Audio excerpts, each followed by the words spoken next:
The Committee on Lands calls this public hearing to order. It is now 6 p.m. Monday, September 26.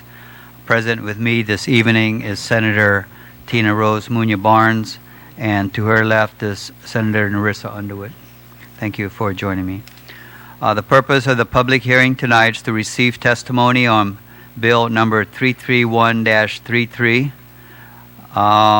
which is an act to transfer portions of Lot 5075, Municipality of Tamuning, owned by Chamorro Land Trust Commission, to Detza Farms, Inc. in a land exchange, and Bill number 362-33, which is an act to designating Lot 354 or Block 3, Track 1722, Municipality of Manguilo, and Lot 354-4-R2, Municipality of Inarajan, as biodiversity conservation easements for the purpose of providing land for the Haddin Amut Samoro. The notices of these public hearings have been provided to senators, stakeholders, and the local media as required by the open government law, and this public hearing is also being broadcast on local television. The committee will continue to receive written testimony until 4 p.m. on Monday, October 3rd. Address testimonies to Senator Thomas C. Atta, Chairperson, Committee on Lands, and can be dropped off at the mailboxes here at the legislature.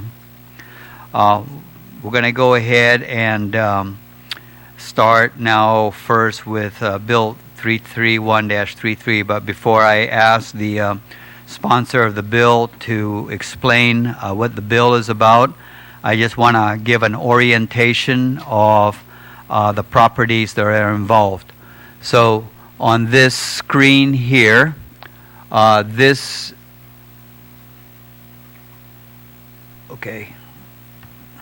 have you got another one? Thanks. The Chamorro Land Trust property that is that is of interest is this whole area here. Located right here is the East-West Rental, Nissan to the north, and Pia Marine to the east. However, in an earlier law that has been passed, this segment of that lot has already been given over to Guam Water Works Authority for the construction of water tanks. So the area that we're actually looking at is pretty much this area here, generally speaking. And this here will be an easement. Off to the left here on this other screen is the private property that is owned by Decha Farms Incorporated. So this is the road that's coming up from Jotnya. This is the road that goes into the village. This is Route 17. Located right here is the Hemlani or the Israel Apartments, and this here is the new cemetery that has been built. The Detza Farms property is this area that's located here.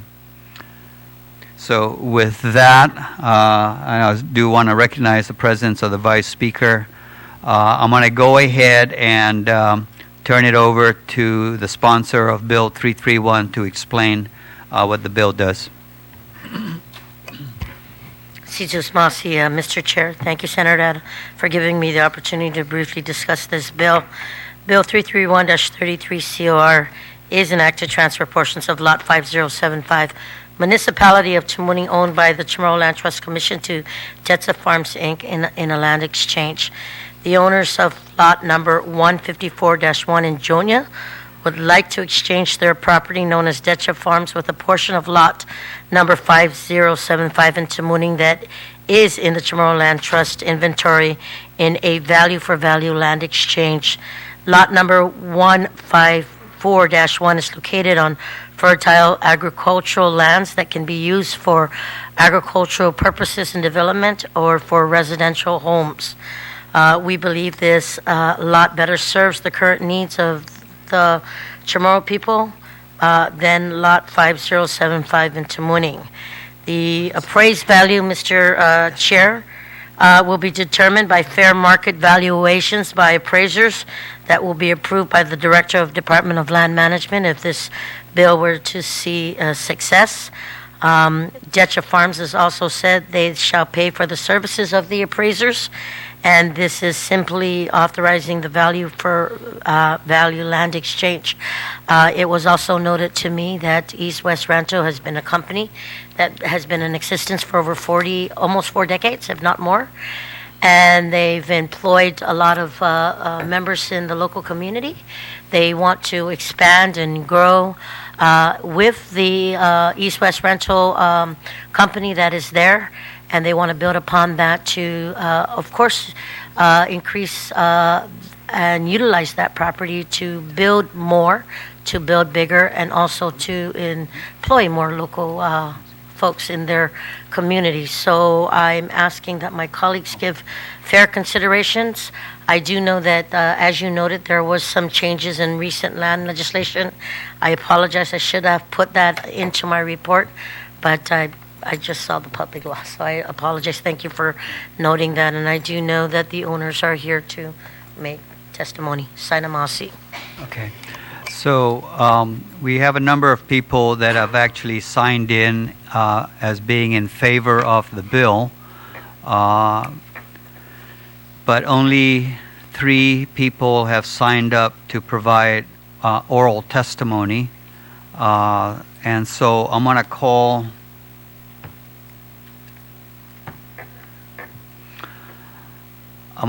forward Mr. Michael Borja, Director for Department of Land Management and the Executive Director for the Chamorro Land Trust Commission. Mr. Jim Atkins and Mr. Eric Ontalan. Eric, were you going to testify? Okay. Okay. So we'll start off with Mr. Mike Borja from the Department of Land Management. Good evening, Senators. I'm Mike Borja, the Director of the Department of Land Management and the Administrative Director of the Chamorro Land Trust Commission, here to testify on Bill 331-33 on the transfer of some lands owned by the Chamorro Land Trust Commission for a land exchange. This bill proposes the transfer of Lot 5075 in the municipality of Tamuning in a land exchange to a private corporation. Several recent actions regarding this property have occurred which directly affect the intent of this legislation. Public Law 33-174, enacted on June 30th of this year, transfers 5,600 square meters of this lot to the Guam Water Works Authority for the construction of new water storage facilities. The Chamorro Land Trust Commission, in a resolution number 2016-07, memorialized a decision by the Board of Commissioners in their May 19, 2016 regularly scheduled meeting to disapprove East West Rental Center, a sister company of Jetcha Farms, Inc., from engaging in land transfer of a portion of Lot 5075, now also known as 5075-REM-A New R1. The Chamorro Land Trust Commission then, in their June 16th regularly scheduled meeting, passed another resolution, 2016-10, declaring that Lot 5075-REM-A New R1 as designated for commercial use in accordance with the provisions established in Public Law 3395. This resolution was transmitted to the 33rd Guam Legislature on June 24, 2016, and the land designation was deemed approved following the lapsing of 60 days on August 23, 2016, and is available to lease for commercial use. Due to the decisions approved by the Chamorro Land Trust Commission Board of Commissioners, the Commission does not support Bill 331-33, and enclosed with this testimony are the COTC resolutions that I discussed, number 2016-07 and 2016-10. Thank you very much for permitting me this testimony. Thank you. Mr. Atkins?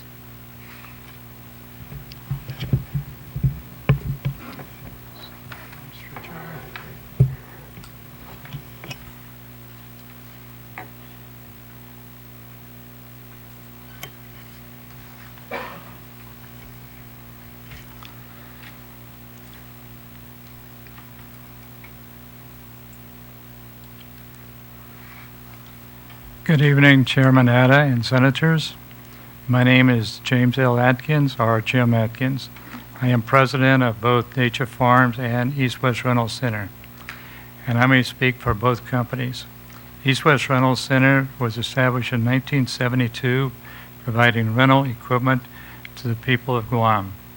I believe almost all new homes and commercial businesses on the island has used some of our equipment to build and maintain.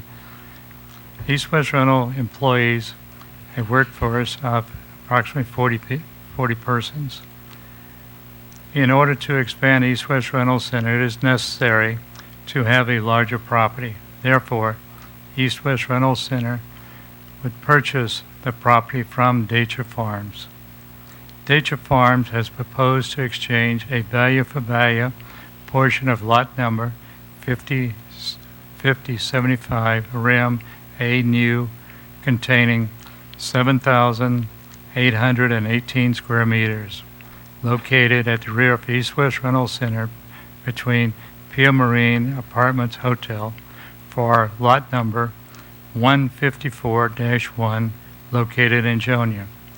This lot in Jonia contains 151,839 square meters, which we will exchange value for value, which would be approximately 78,180 square meters of the Jonia property.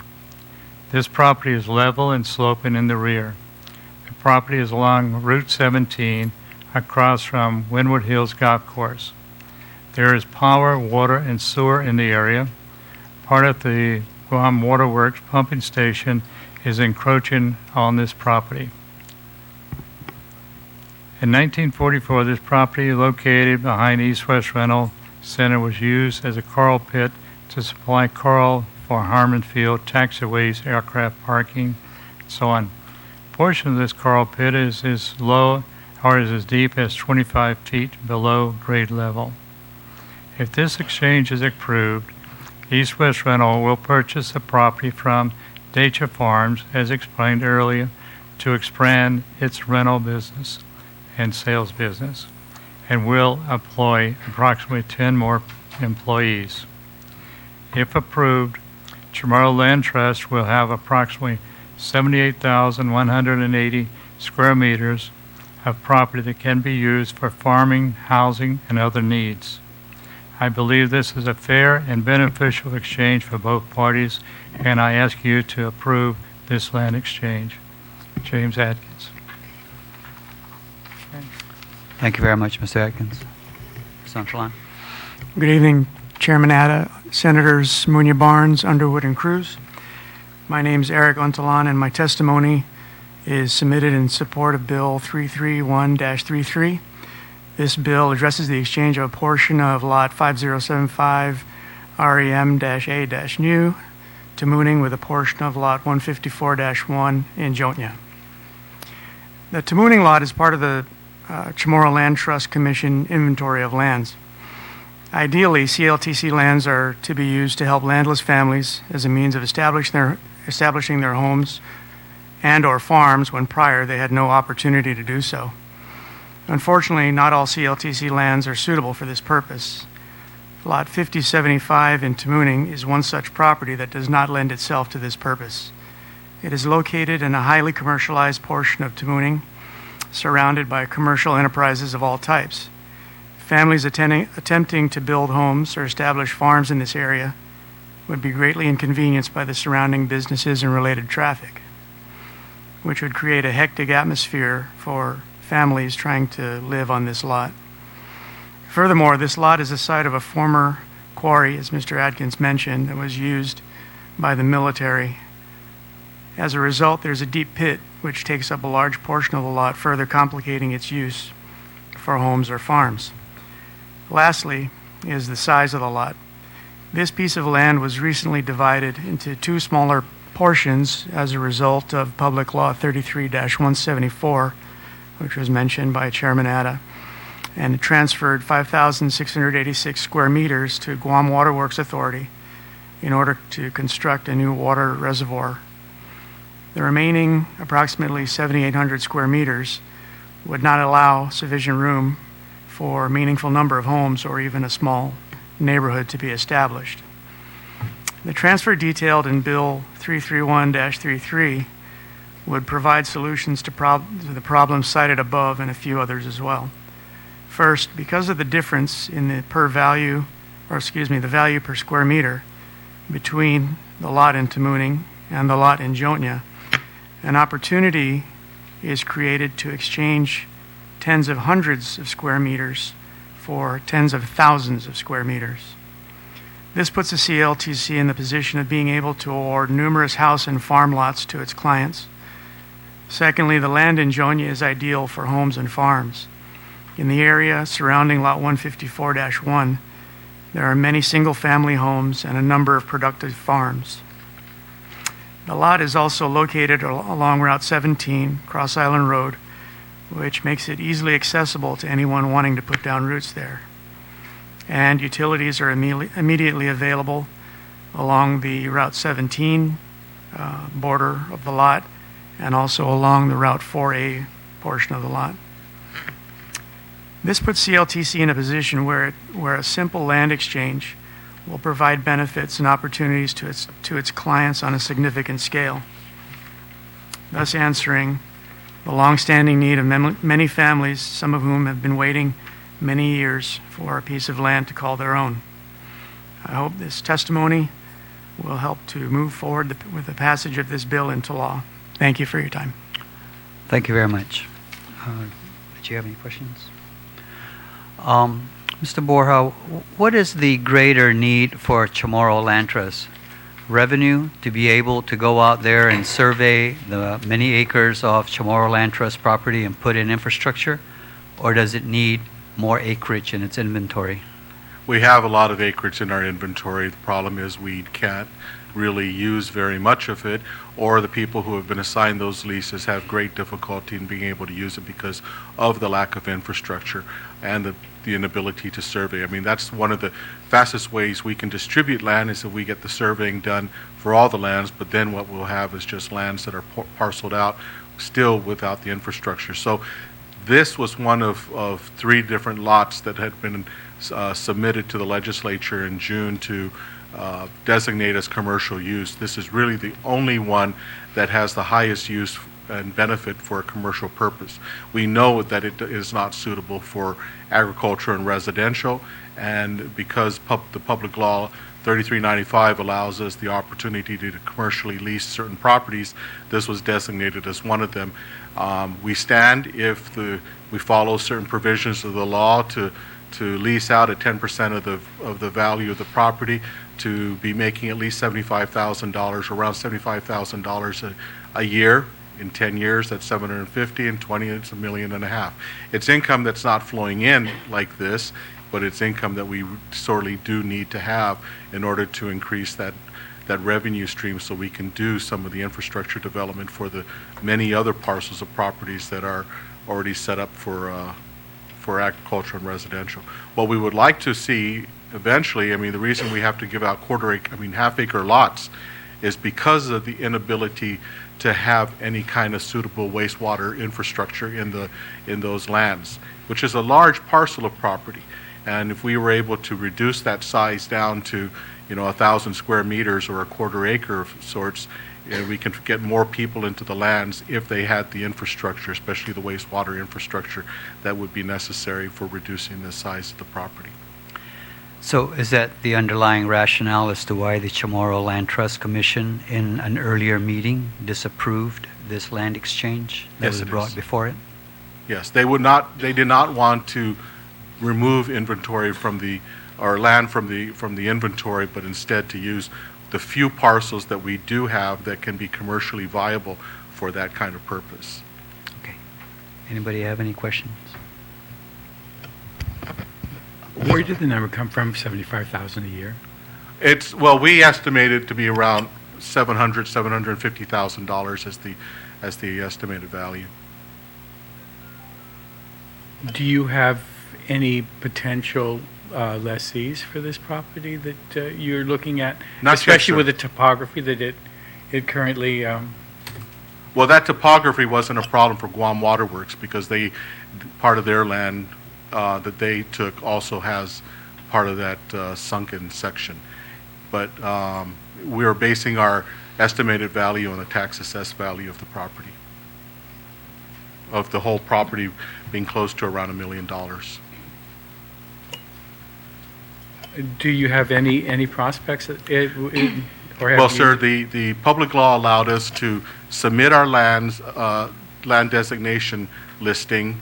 It lapsed the 60 days on August 23rd. We have not had the opportunity. We could not do anything until that 60-day period had elapsed, and now that it has, we haven't had the opportunity to sit down. We didn't have a meeting the last time to be able to start discussing RFP issues on how we would want to get this land to be leased out. But there are provisions that we have to follow in accordance with 3395, and the stipulation was we had to wait 60 days after we submitted to the legislature before we could engage in any kind of discussions to do RFPs or anything like that. Does the Chamorro Land Trust Commission have property in the south that is like this piece of property that's close to utilities and is for the most part flat? And this size. I'm just wondering if you have Well, I won't discount this piece of property. I walked it. It's good property. I don't discount that at all. Do we have any other properties? We're about ready to assume a whole bunch of land for the landless properties that have the infrastructure already in place that can be used as well. And so we'll be doing some CLTC grants in the south soon, because I mean, Right. we Well, can't keep doing it up north. we're getting close to the end of this year when the timelines are all supposed to expire for us to be able to take back any of the land for the landless that had not been returned. Out of the almost 400 defaulted accounts, I think probably around 60 have come forward. So we have over 300 accounts that are going to be the lands are going to be confiscated back, and most of these do come with the infrastructure. Places like Talafofo and Umatic. Senator Underwood? So, based on the testimony that was provided by Mr. Antolon, it seems to me that the land that's being proposed here is would be ready for occupation for residential or farming. That's my understanding. So if we have a list that's waiting, and was this even considered by CLTC, that this would be available land for the people for which the CLTC was Yes, they commissioned? knew. They had the full details. And Mr. Atkins and his team did come before the commission to discuss their prospect of making this land exchange. And that was when they also voted at that session not to concur with this request, and then passed a resolution expressing their thoughts and their desires on how this land should be used. They see the need for the monies to help with the infrastructure, because this land, as it comes with us, is not ready for anything. There's no infrastructure in there. There might be existing infrastructure on the outskirts of it, but the talk of sewer, there might be a sewer line there, but it's not tappable. Because the only available sewer in that area is in Baza Gardens, and it's already oversubscribed, and Waterworks won't allow any other tapping into that connection. So you can't really put any more sewer connections in there until other conditions, till other things are built. And I know there's development in Santa Rita, but there's not a connection to Santa Rita. So there's still a pipeline that needs to be laid between Windward Hills and Santa Rita to connect to that sewer line that sewer facility when it's up and running. But it is a good area. I don't doubt that. But like I said, the infrastructure doesn't exist. There's no infrastructure there. It is very much raw land. It'll be great for farming. I mean, one person I know they already have a couple of people that want to farm the whole place, but it has been used as farming for over the years by a variety of different farmers from the Talafofo area. Thank you. Okay. Are you Mr. Blas? Yes, sir. Yeah, you signed up, but you didn't indicate that you wanted to give oral testimony. If you want to give oral testimony. Now that I've heard everybody's argument, I hope you don't mind that I speak. Oh, no, it's just you didn't sign up to give oral testimony. I understand, sir. Forgive me for that. No problem. My name is Neri Blas. I'm a resident of Talafofo. I'm familiar with both of these lots based on your description. I'm a real estate agent. And when I take all this testimony and put it all together, if you were to build or cut it into 56 lots, that'll be half-acre lots, you can serve 56 individuals. Because there's no waterlands in the south, you can cut it into 113 quarter-acre lots, minus roads and all those easements necessary. I didn't come prepared, so forgive me, I'm just reading as I was listening. Land management is figuring that the Tamuning property can make money and provide money for infrastructure for the other Chamorro Land Trust properties. This property as well, if not given to the Chamorro people for their use for farming or for residential homes, you can put up a solar farm. And in light of the fact that we're trying to keep Guam green, this will be perfect. You can rent it out to a solar company. They can put up the farm. They can connect their lines towards the high tension wires that are available coming out of the Talafofo power substation. It'll be a piece of cake. It'll serve the government and provide money for Chamorro Land Trust. It'll serve the people of Guam. It'll provide clean power. I mean, that's all we're all about, right? We're trying to provide clean power. And in spite of, there's even a moratorium that somebody's planning, or there's a movement against building in the south. And although I'm not for it, Guam moves with development. We can't fight the number of people objecting. So this will keep Guam green if you use it for renewable energy rather than just homes. But like I said, there's no waterlands in the south. I'm a former EPA employee. I know where the waterlands are located. Yes, there's surface water, but that surface water is from Ugam is very far from this property. It's not affected at all. So I think there's more pluses to making the exchange. And when you take that pit behind Mr. Atkins' property, and yes, GWA will use the other portion for their use, but the way it's designed right now, or the way it is, it's a deep pit. So Waterworks is going to build an underground tank, so it serves their purpose perfect. So somebody's going to take coral and dump it into that site and put up a building. You'd have to grade the building, you'd have to compact it, it has to meet all those requirements. I'm a businessman. If I'm going to rent that from Chamorro Land Trust, I'm going to factor all the cost in to build that structure or to put that structure on there that will be solid. So I don't see the logic, especially when you can use it for other renewable energy sources and provide more for the government of Guam and the people of Guam than just this little piece of land making, what is it, $750 a month, whatever the calculations were. So thank you. Sorry, unprepared. I didn't sign up, but it makes sense after all you guys have said. All right, thank you. Mr. Borja, if the Chamorro Land Trust was going to go through, or if it evolves that property will remain in the Chamorro Land Trust inventory, the one here behind East-West Rental, what will be the next step of the Chamorro Land Trust to get commercial activity on there? Hopefully try to get it to start generating funds, and what kind of a time frame are we looking at? A couple things we can either do either a request for information to get anyone that has any potential desires to use it, so we can craft up an RFP to be specific to certain kinds of requirements that might be good for whoever might want it. But definitely, according to Public Law 3395, we have to go through some kind of procurement process. At least the Chamorro Land Trust Commission does. If it's assigned to be to someone else by this legislative body, then that's the task that we go after and have to follow. But in this case, the public law 3395 spells out how we would have to approach this process, and that's to do some kind of procurement to help find an investor or someone that might want to lease it.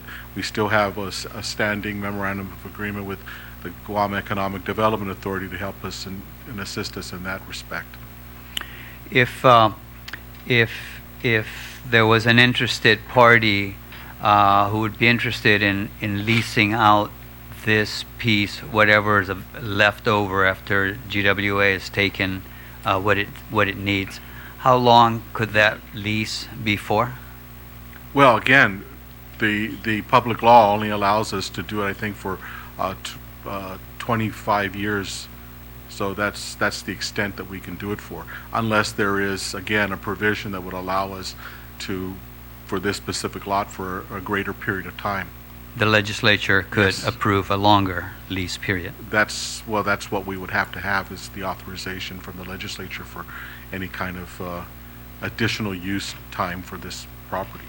Okay. And so those are the kinds of things we would look at. In fact, if we were, we would look at something like this, and we know that those periods of time that are laid out by the public law may not be the best time period for some long-term investor or user, and so those are the things that we would have to come forward and say, look, Guam legislature, 25 years is not ample time. The best, everyone that's come to us with an interest have all expressed, something in the neighborhood of 50 years minimum, or whatever it is, and that's what we would come to you then and ask for us to have that opportunity and get the authorization through legislation. Mr. Atkins, is there any more that you would like to add? Well, I'm quite interested in the fact that they plan on getting 10% of the property value per year in lease, because I've got property I would love to get anywhere close to that amount in for lease property. But I do believe I mean East West Rental and all have talked to the Chamorro Land Trust. We have offered to pay cash. If they wanted to sell it, we would pay cash and give them whatever it happened to be, $800, $900, $1 million, whatever the appraised value is, and that would give them lots of money. They can go out at this time and have all the surveying that they need to do and have it done immediately, rather than waiting on 10 years to get that amount of money coming in to go and do the surveying at that time. So we're prepared to do that. We also made an offer on we would provide 50% in cash to buy the property and 50% in real estate, exchange in real estate. So all those are on the table that we would be willing to accept to do, and I think all of those would come out to something that Chamorro Land Trust should be able to handle, especially whenever they're saying they need cash to do so many things with. And this is a way to provide them with the cash. Well, thank you. Mr. Borja, will the procurement law allow Chamorro Land Trust to sit down directly with Decha Farms to negotiate something that might be mutually acceptable, or would you have to put out what 3395 requires? You put out a determination of need, see who might be interested in that piece of property, put out an RFP, and then basically go through that process, as opposed to just simply saying, okay, let's sit down and talk. The latter. I mean, I definitely want to follow as much the letter and the spirit and the intent of the law, because I'm already under other kinds of protests for a previous RFP as a result of 3395, and I don't want to have to continue down that kind of road. It's just very it's futile. It's a lot of futility involved in being able to move the lands forward. So I want to make sure we do it the right way. Whatever it is, I mean, I'm only guided by whatever the law gives me, and I really do not, and I'm usually advised not to deviate out of those realms of the law for obvious reasons, because I don't want to sit down and engage in some kind of negotiation and then suddenly I put it out for an RFP and he can get disqualified. I don't want to do that either, because if he's the best, if he's one of the top players and wants really to be in on this, I don't want him to get disqualified by someone else who says, "Oh, you're showing favoritism, and here's all the evidence." I don't want to, jeopardize his efforts as well. I mean, this is a good dialogue we've had. We've had this discussion for quite a long time already, and I know where he's coming from. We've looked at all the different math, but in the end, if even it was a 10-year contract at 10% per year, the Chamorro Land Trust still owns the land after that period of time and will still continue to see income following that period of time, rather than just getting that income in one lump sum, and it's, we don't see anything beyond that. I can probably get a loan on a long-term lease to be able to try and do some capital improvement projects rather than to have just a lump sum of money in the bank. Mr. Atkins, in reading the minutes from the, I believe it was the May 19th, 2016 CLTC meeting, I think it mentioned here that time was not the first time that you've actually approached Chamorro Land Trust for this property? Yes, we put all three options on the table and asked him on those. And one thing the Chamorro Land Trust has said, whatever they do doesn't mean anything, because the legislature is the one who has the power to do whatever they say. And that's one thing Mr. Borja and others have said, that the legislature is the one that we should go to. And so it is up to the legislature to decide what they wish to do. I think this legislature, at least this legislature, has been very careful about not usurping the authority of the Chamorro Land Trust with respect to the Chamorro Land Trust lands. Okay. That's why in the law that was passed authorizing them to lease out Chamorro Land Trust properties for commercial uses, the law did not say it had to come down here for approval specifically, rather to send it to the legislature for information. And if anybody was really disturbed about the selection, then at that time the issue can be raised. But I think the legislature has been very careful about not usurping the authority of that particular board. And if I understand Mr. Borja correctly, I mean, short of having legislation that comes out and says, Chamorro Land Trust Commission, step aside, this is what we want Chamorro Land Trust to sit down with Decha Farms to negotiate for a land exchange. Short of that happening, then Chamorro Land Trust is going to have to go through the procurement process to get an RFP going, to be able to then sit down and actually discuss, because of the fact that there may be other interested parties in that property. Is there? I don't know. Maybe you're the only one that's interested in it. I don't know. Okay. Does anybody else have any other comments or questions? None. Okay. Mr. Antalan, do you have any final words you want to add? All right. Thank you, Mr. Thank you. All right. Thank you very much. So we'll consider Bill 331-33 as having been duly heard. Thank you.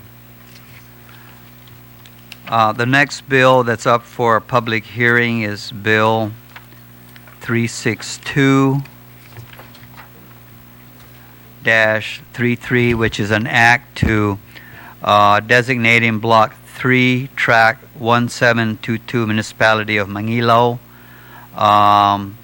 and Lot 354-4-R2, Municipality of Inarohan, as biodiversity conservation easements for the purpose of providing land for the hot bin Amut Chamorro. The properties that we're talking about is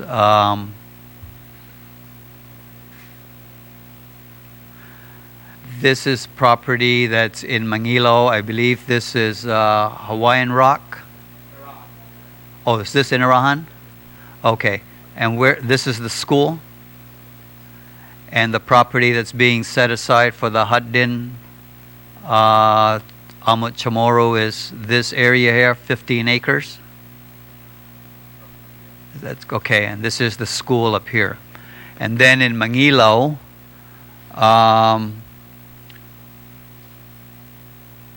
the Mangilo Golf Course and the 15 acres that we're looking at setting aside for the Haddin Amut Chamorro will be this area here.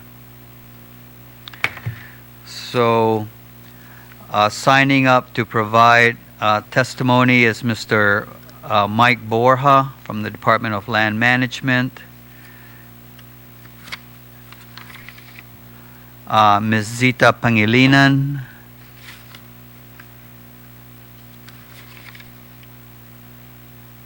and just those two.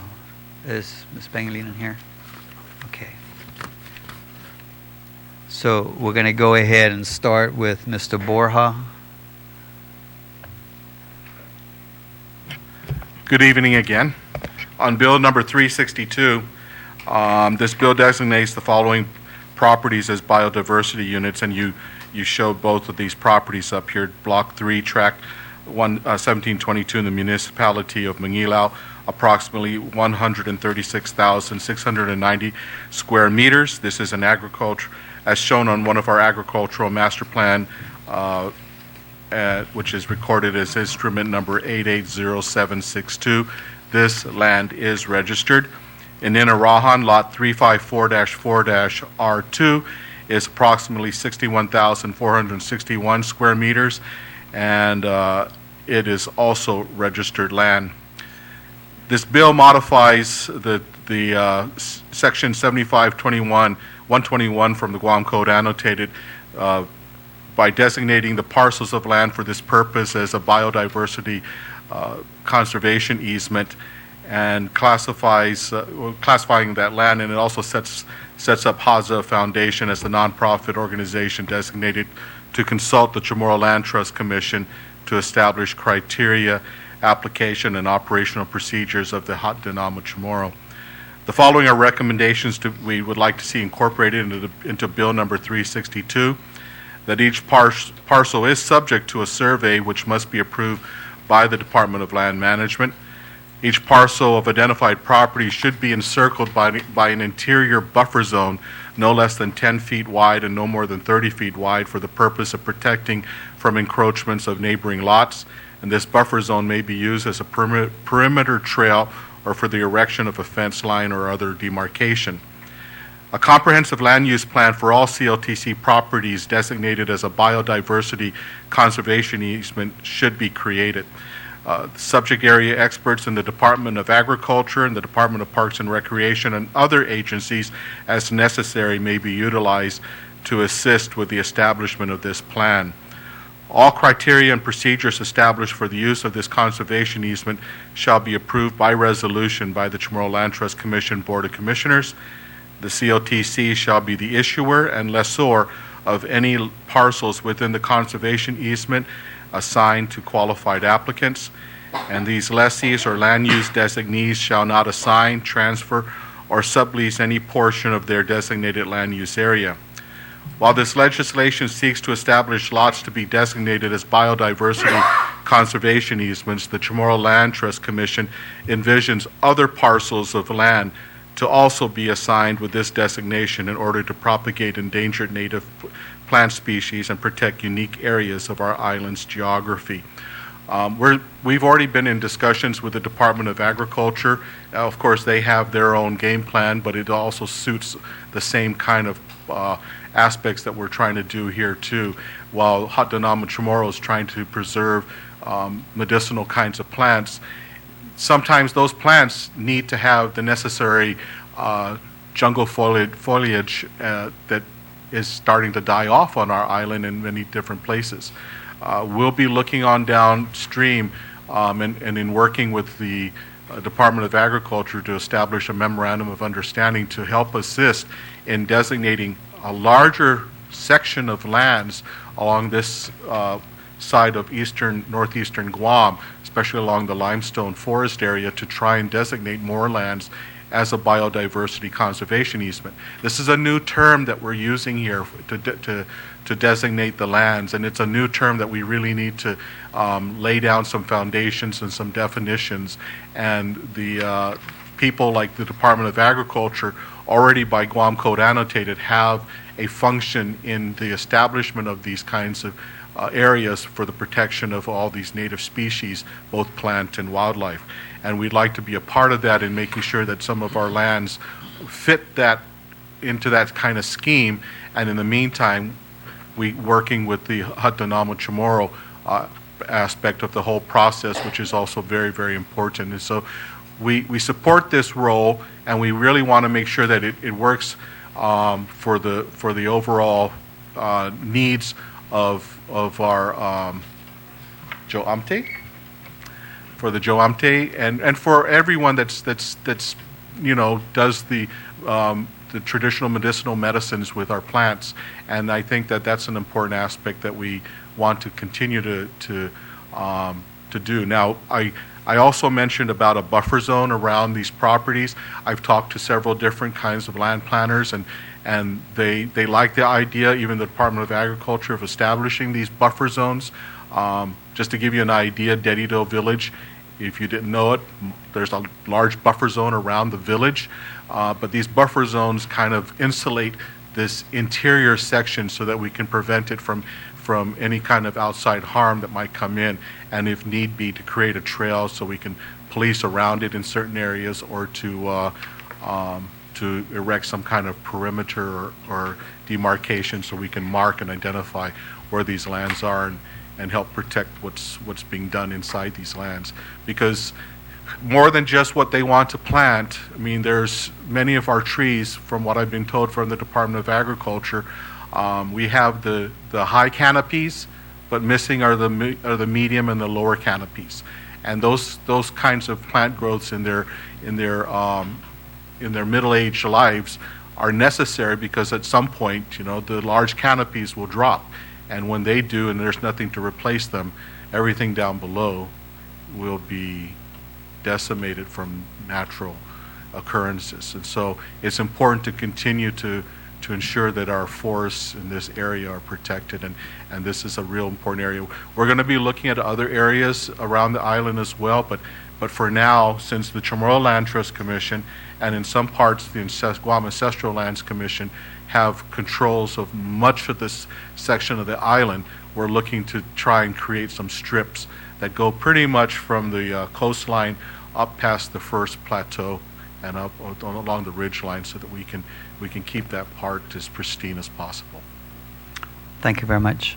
Ms. Pangilinan, you're speaking on behalf of the Haza Foundation. Correct. Buenas noches, Senators, Ada, Senator Cruz, Tina Muña Barnes, and Senator Underwood. Thank you for this opportunity to speak before you on this bill. As we have presented in prior public hearings about the efforts by Haza Foundation that has been established since 2005, our efforts have all been by volunteers in the community, and it has been for over 11 years. And our mission has been focused on perpetuating our traditional healing practice. It's been extremely hard work and volunteers, and so we were very, very grateful when you've introduced this bill.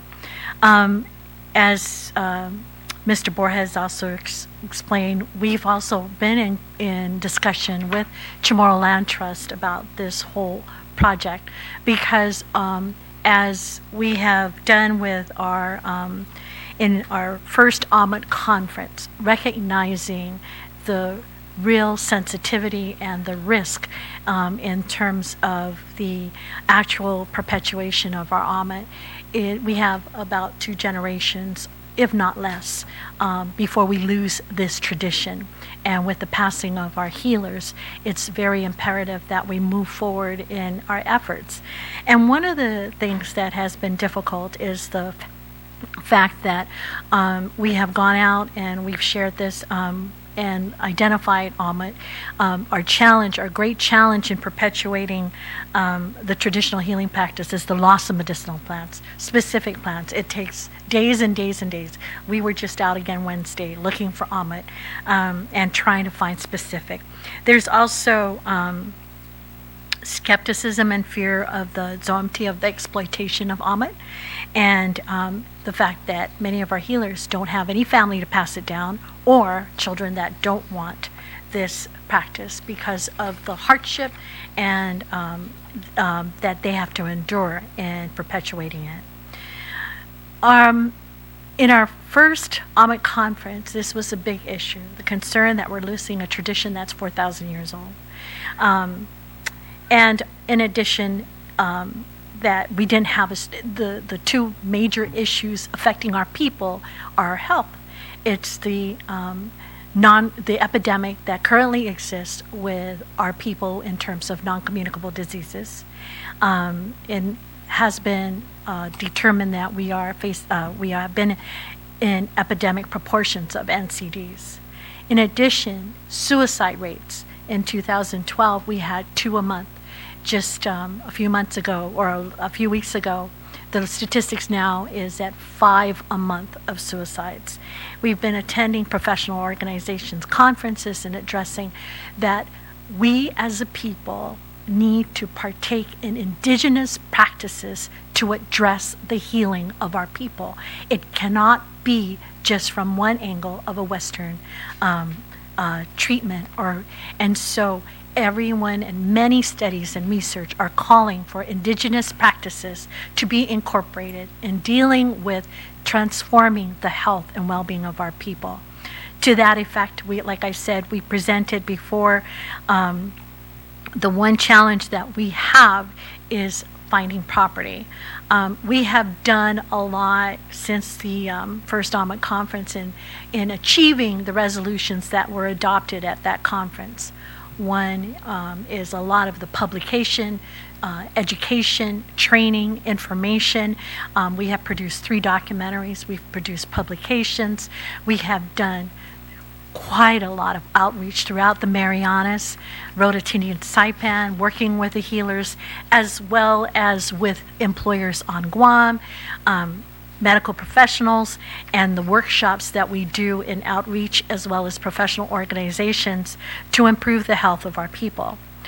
We've also gone out on treks for the past 3 years looking for the Amit, identifying Amit, learning about the Amit, developing a registry about the Amit. We've now collected over, 300 plants that need to get on the ground, which is why we then pursued Chamorro Land Trust, which is also part of the resolution. So we come with definitely a plan of action that was adopted since 2012. We need to move forward and find property, and so it was with our discussions with Chamorro Land Trust in which these 2 lots were identified. We visited the spots. The Amit exists. The jungle is perfect. Ideal in Arahan is the fact that it's right behind a school, and our effort is to perpetuate. So we wanted to teach and get the knowledge into the hands of our children, so that this is a real aggressive, progressive outreach to perpetuate what we are at a risk of losing. We have been in discussion also with Mayor Doris Lujan, who is supporting this effort. We've been in discussion with the principal at Arahan Middle School, who also would like to see this happen. But our challenge again is the property. We looked at the bill, and in listening to Mr. Borja's concerns, there was some confusion for us, and we wanted to address it because one of the things in identifying property is we wanted to lease the property because, like I said, everything we've done has been voluntary. And in order to access funds, grants, we have to state that we do have property to work with. In that respect, we don't, except for where the Gumanzo Amti now exists at the second Couture in Chamorro. which is one of the major accomplishments we have made this year.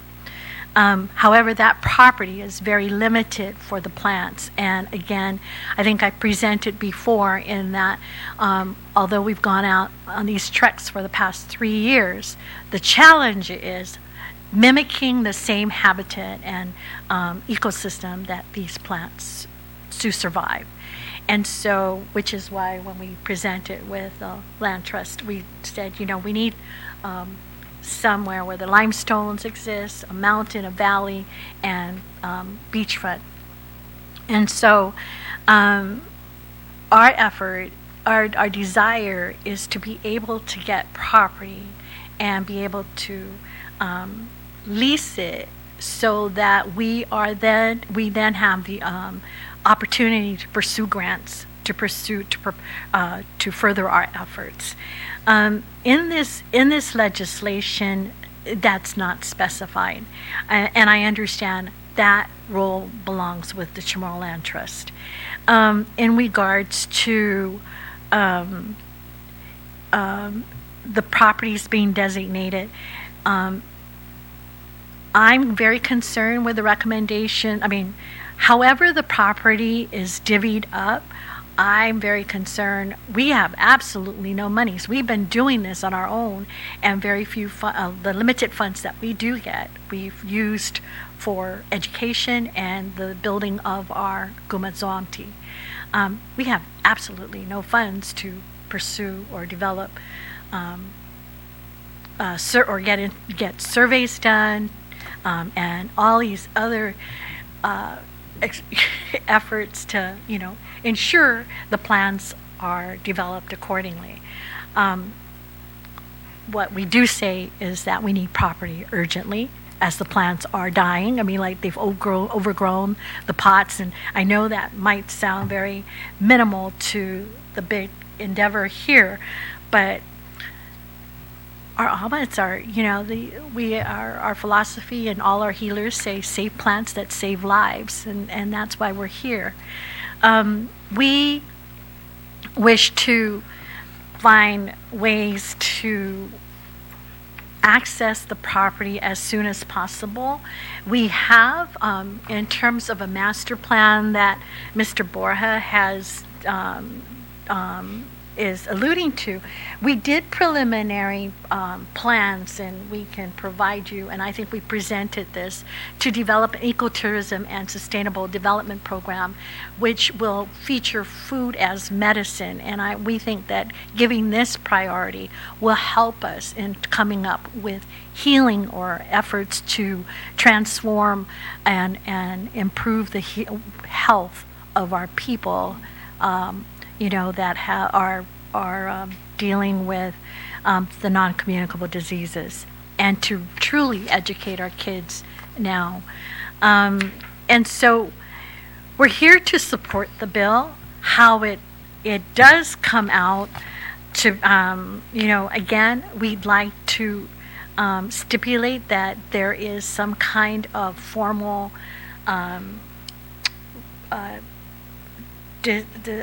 distinction of what that property is for, and that it is under HODS's.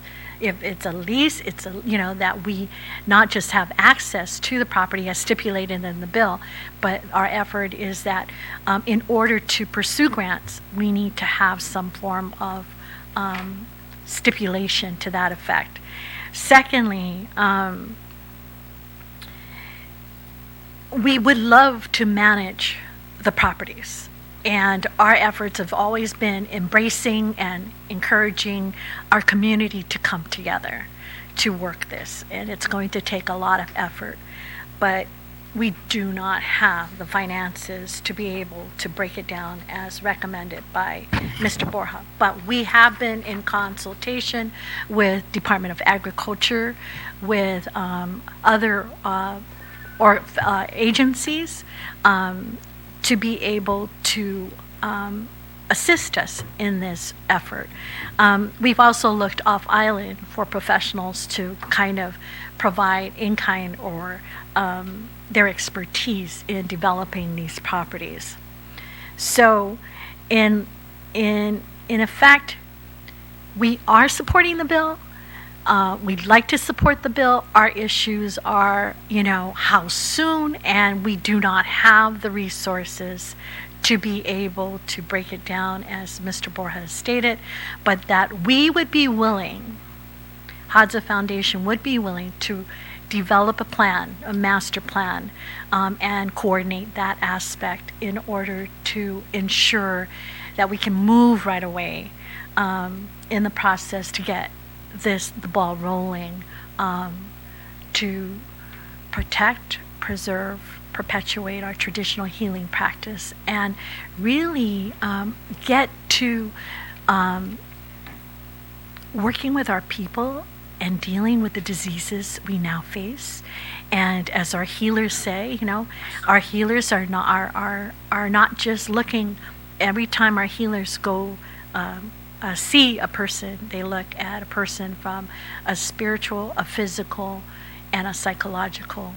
So they heal in a holistic fashion. And in this fashion, their strategy, their guidance to us is we've got to do it holistically. And to include their lifestyle changes, their diets, indigenizing our diets, and so forth. And for that, like I said, we have tested it. We've kind of done some pilot projects, programs in the past several years. And we're willing to take on the challenge to create a master plan, but at the same time, give us the opportunity to access that property now so that we can move forward and report to you on a regular basis our progress. And we've done quite a lot in the last few years with little to no resources, but a lot of volunteer work and passion. And so that's where, Okay. Thank you. Now, I know that there was an earlier law that was actually passed to establish the Haddin Ahmed Samoro, and I think this was introduced many years ago by the late Senator Ben Pangilinan. Am I correct? yes. Yeah. Are you aware?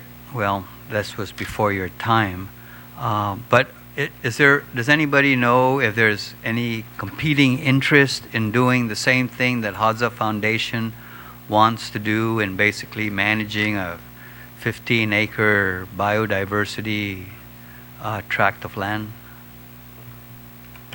The Chamorro Land Trust has an agricultural lease with an individual up in northern Guam that has her own set of acreage that she has an almond farm, but it's mainly for a display purpose. I mean, but they do, I believe others might come to it but she did it on her own through her own agricultural lot.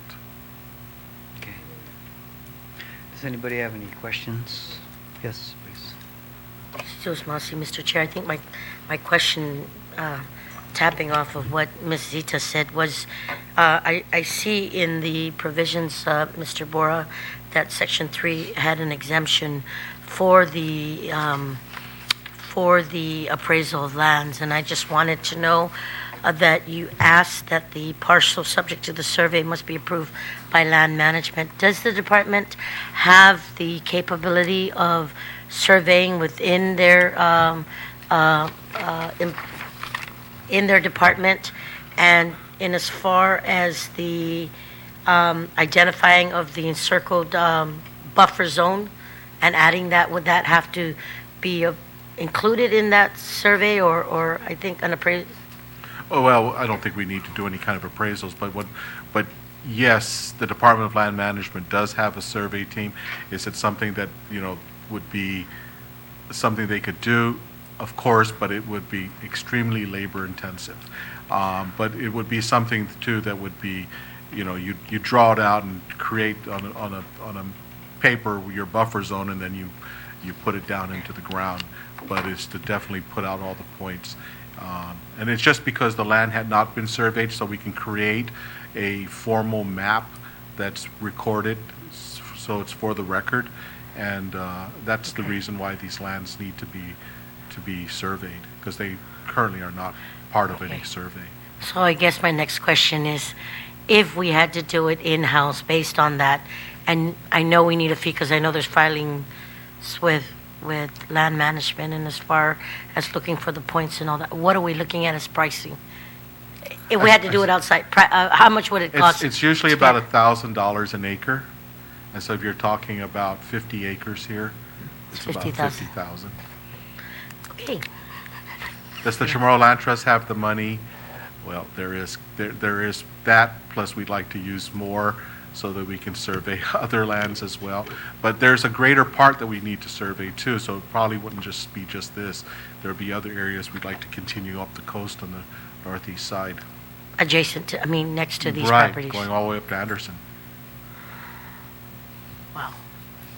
Our hope and our plan is that we'd like to start, as we have done with all the strategies or the resolutions that were passed, is really to just move forward with the goals.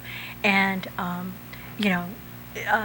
preliminary plans are here, but we have offers of assistance from other institutions that are willing to work with us to develop a master plan.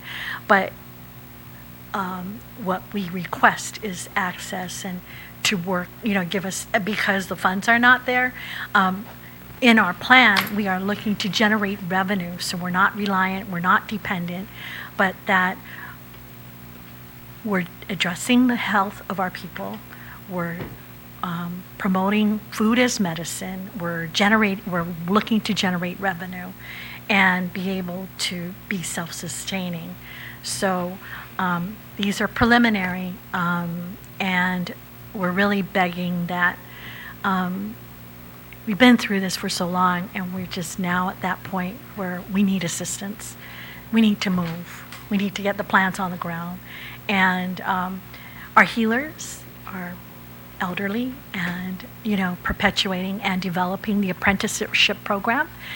We've been doing that for the past 4 years. We just orientated about 9 young people who wish to partake in this apprenticeship program. We don't have the facilities or the properties, and so this would provide us that mechanism to grow it and develop it. Mr. Borja, if the law is passed to set aside this 15 acres for the hut din, how do you think Chamorro Land Trust envisions to basically give out leases for those properties? Well, it's not a commercial, and it's and the law actually speaks to this specific kind of effort. So it's not like it's an unusual circumstance to be able to use the land for this kind of specific purpose. So we've always seen it as permitted by the law. The size of the land, that's always to be determined. But the original part of the law said it was an acre to the north and an acre on the south, which we always found to be just way too little, and it didn't define an area. So this actually takes and improves upon that section of the law, which I'm all for. But we're not looking to the Chamorro Land Trust doesn't see a reason to have to use this opportunity to make any kind of money. That's not what this is about. This is to perpetuate our culture in a specific sense. So in insisting in them and working in any kind of lease, if it was designed to be for an organization, when it comes to any organization, this one included and possibly other ones that have been introduced, I just want to be sure that those organizations continue to operate and don't change in their form and function and take some other kind of role in the future and then change the scenario and the landscape of what their lease originally was intended for. And then that's why I'm pretty strict about the subleasing and assignments, because it's if we don't have any control over that, who knows what that portion of land will then become used for by others. So so long as we can stick specifically to what the intent of the lease is for, and then if it's identified as a nonprofit organization that continues to remain chartered, continues to remain viable in their organizations. If that nonprofit organization evaporates and disappears, well then, we have to then take a look at that organization, because their charter is no longer, if it's not registered anymore. There is another viable organization that can take over, then work through the legislature or through the Chamorro Land Trust for that cause. Okay. If I can just, I have Attorney Therese Terlahi that signed up and would like to give oral testimony. If I could just give an opportunity. Can I just make a comment Sure. to that, Senator? Just a couple of things. When I was reviewing the bill, I also wanted to recommend the stipulation that should we not be fulfilling the conservation objectives, that the property revert back to Chamorro Land Trust for the purpose, though, that it continues to remain as a conservation biodiversity, as well as revert back if HADSA terminates as an organization, if our conservation efforts are not being fulfilled, or we're no longer serving as caretakers. So that was one recommendation, because, it's not about me, it's not about HADSA, it's about the purpose of the legislation. So that was one recommendation to add should we pursue this. And that's the reason why I recommended that we instill a definition of what a biodiversity conservation easement is, because it's going to go beyond this. We've already created a small one in Tumon, but we really need to have a definition of a zoning area that we basically are doing, is what this is. And we have a definition for it so that it perpetuates as we continue to create more of them. And we're not going to sort out the details of all these nuances this evening. No. We'll probably need to continue then with a roundtable discussion, but certainly I think the discussion this evening gives us direction as to where do we go to next. Therese?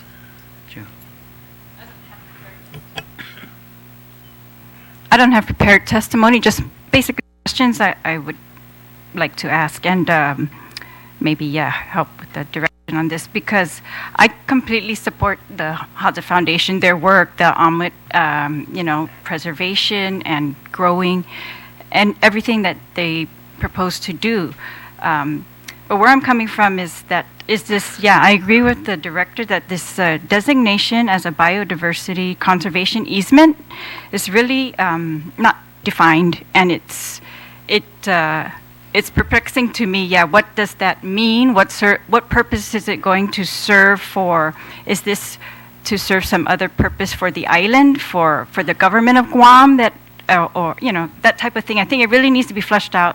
What obligations come along with this conservation easement versus an agricultural lease, or a residential lease? I'm also wanting to know.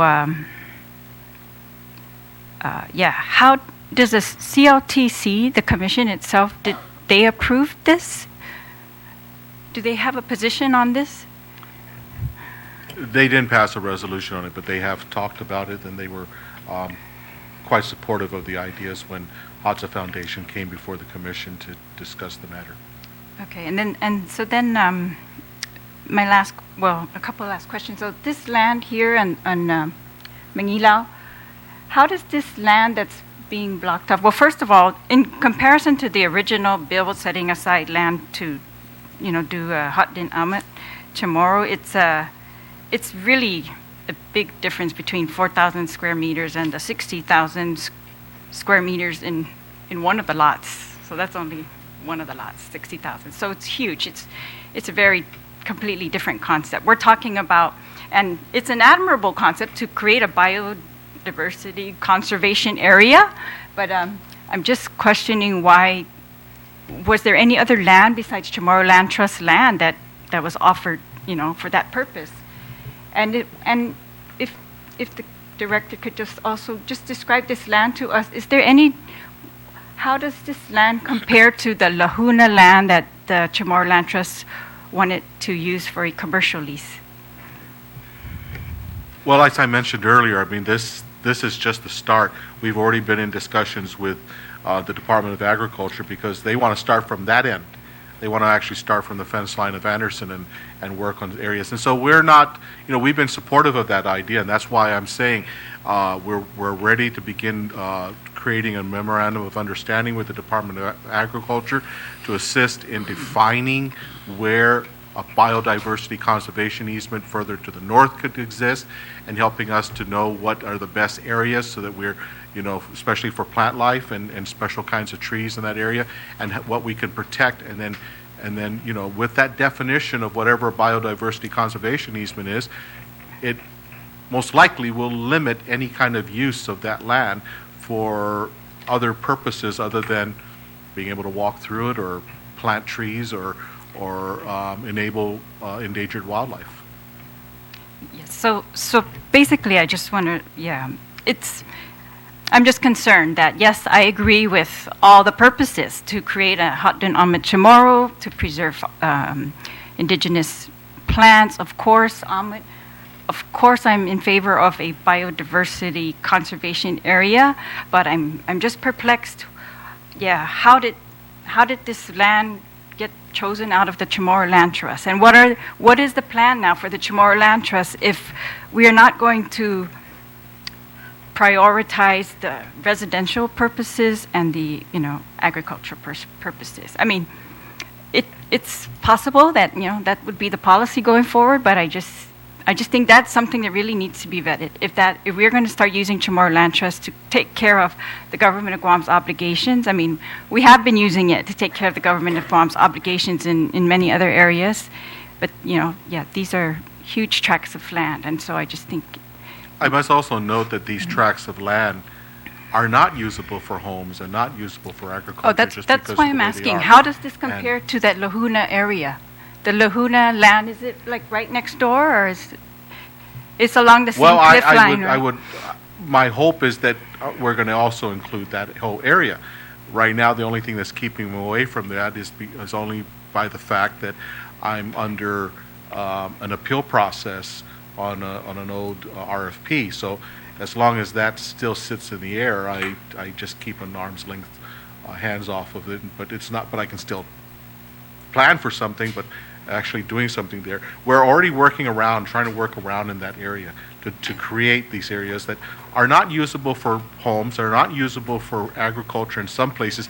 There are some plateaus in the north, some flatter areas, some mesas that there are people growing stuff over there, trees. There's some old farmers that have some trees, but the idea is to try to prevent that area from just keeping it as an environmental zone, if you want. I mean, something that doesn't get touched, something that we can preserve our trees and our wildlife.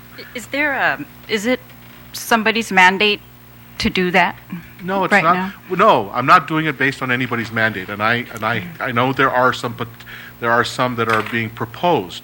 But no, this is not anyone's mandate. In fact, if it becomes a mandate, I would like to see that there be some negotiations that would allow us on the government of Guam and in the Chamorro Land Trust to benefit from.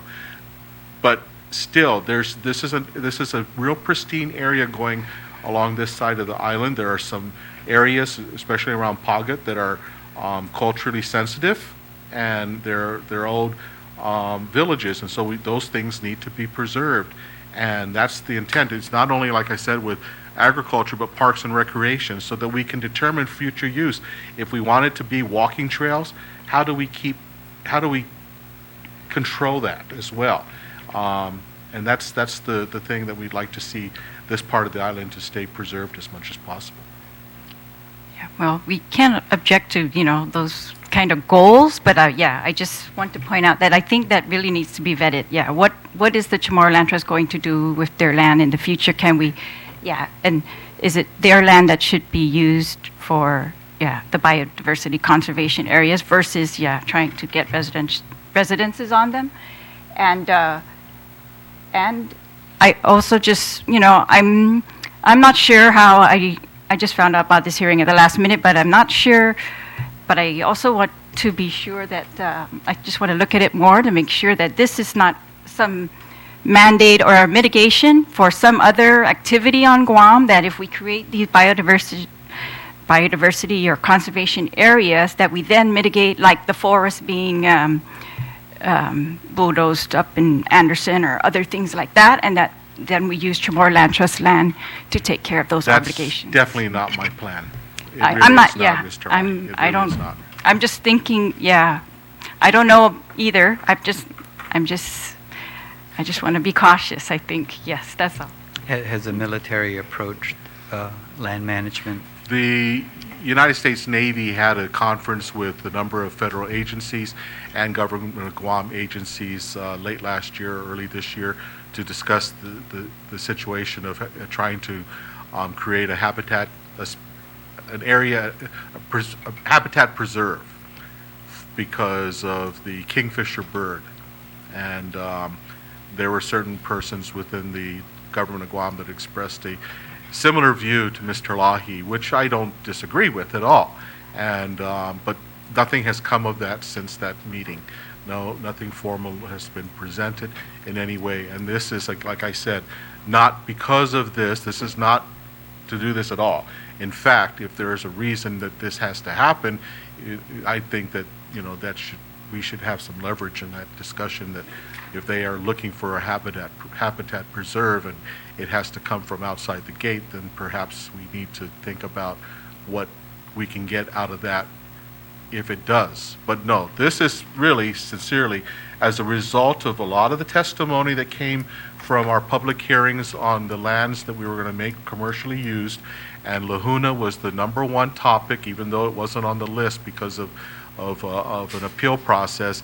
The testimonies, nevertheless, were passionate, were specific, and were quite to the point.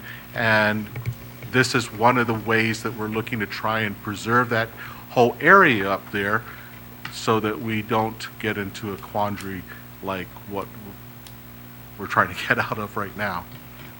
So there has been some loud thinking, so to speak, on the part of the military to look for areas outside of the fence to maybe mitigate then the organized thinking. Organized thinking? Okay. course. So there is Yes. some thinking along that line. Right. Okay. The other question I want was something about his property. Sorry.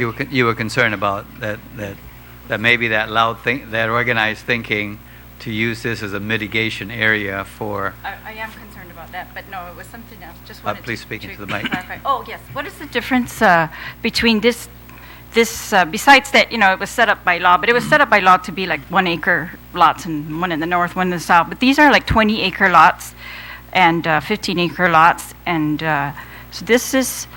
I see that the law, or the original Chamorro Land Trust law, authorizes this many acres for commercial leases, and I'm just curious, how does this differ than the commercial, regular Chamorro Land Trust commercial lease, or why didn't they go that? Why doesn't? I mean, do you think it's similar, or? No, I do not think it's similar. This has nothing to do with commercial. We're not looking to make money out of this. In fact, I think that if this definition of a biodiversity conservation easement comes into play, it takes that land off the table from ever being used for commercial purposes at all, because that goes counter to what its intent is, and that's to preserve any plant and other wildlife species that may be existing. In the case of Department of Agriculture, their extreme concern is the deforestation that's occurring naturally, and that the reason it's happening is because what they're finding is that wildlife is killing off the ability for trees to reproduce and to propagate. And so that's the reason that I was also talking about establishing a buffer zone for some kind of perimeter in the event that we have to, fence off certain areas that are being, they're having some significant plantings from the Department of Agriculture, so they can prevent these kinds of occurrences to happen. It's actually the illegal hunting, according to the Department of Agriculture, that's preserving these trees. Okay. And if Senator I- Barnes, you had a question? If I could just make one comment about the property also, is that we've been through there, and again, our presentations from our healers themselves is that, when they clear all the halamtano is where it has to be preserved. And so the constant clearing, and so we walked the property. In terms of size, we're just trying to preserve what can save plants that save lives. Sitos Masi, Mr. Chair, and I totally support the efforts, and I think we just want to be able to better strengthen this, and the provisions is provided on page 3, line 12, where the Chamorro Land Trust Commission, in consultation with Hadza Foundation, is dedicated to the preservation of the Chamorro Land Trust. You noted earlier, Ms. Zita, that I guess in order to apply for grants and to move forward in getting resources from outside, that you'd have to be given, I would probably call it site control, right, is what you needed? Yeah, basically. What I wanted to say is, I guess, are you stating that line 12 is probably not strong enough, and maybe there should be, because I'd hope that the property will stay in the Inventory of Land Trust Commission, and maybe work on it, like you noted earlier, an MOU or an MOA. We've done it in previous languages, that the site control will be with the mayor's office, but in the event anything were not to materialize or all that, it'd go right back to where it was before. Yes. And maybe would that suffice if you were to be able to look for grants if given that opportunity? I believe so. So just that verbiage, right? So I Yeah, guess because maybe right now, adding all it says is access. access, which, The but you bill want just speaks to accessing it, but not access necessarily and site control for, managing or caretaker of the property. as a caretaker. All right. We're going to definitely need to go into a roundtable discussion after this to really work out a lot of the nuances to try and get this bill ready to be reported out. Maybe one, maybe two roundtable discussions until we can sort this thing out and get a clearer picture on it. So with that, at least with the hearing tonight, we have satisfied the requirements of law to have a public hearing, but before we can report it out to committee, I think we still have a lot of details to sort out. Does anybody have any comments to make? Any final comments that you want to make? No, sir. None. Zita? No, thank you. Therese? None. Mrs. McCollum? Okay, thank you.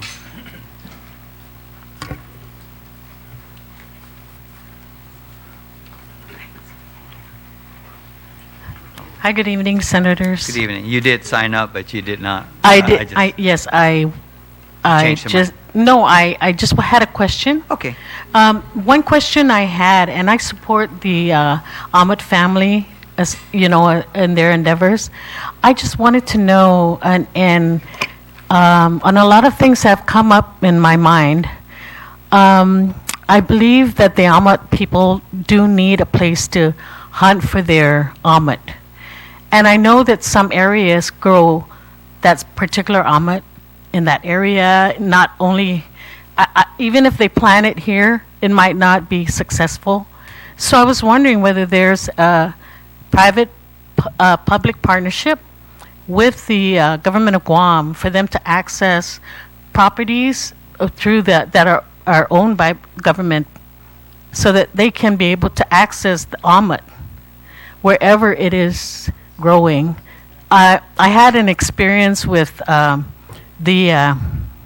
Matistaka, and my sister, my cousins were all harvesting that when they had the new road put in at Tizen, which is our land, by the way. But anyway, it was growing on the side because no one had mowed the lawn or anything. But the moment we picked it up, it 3 days later it died.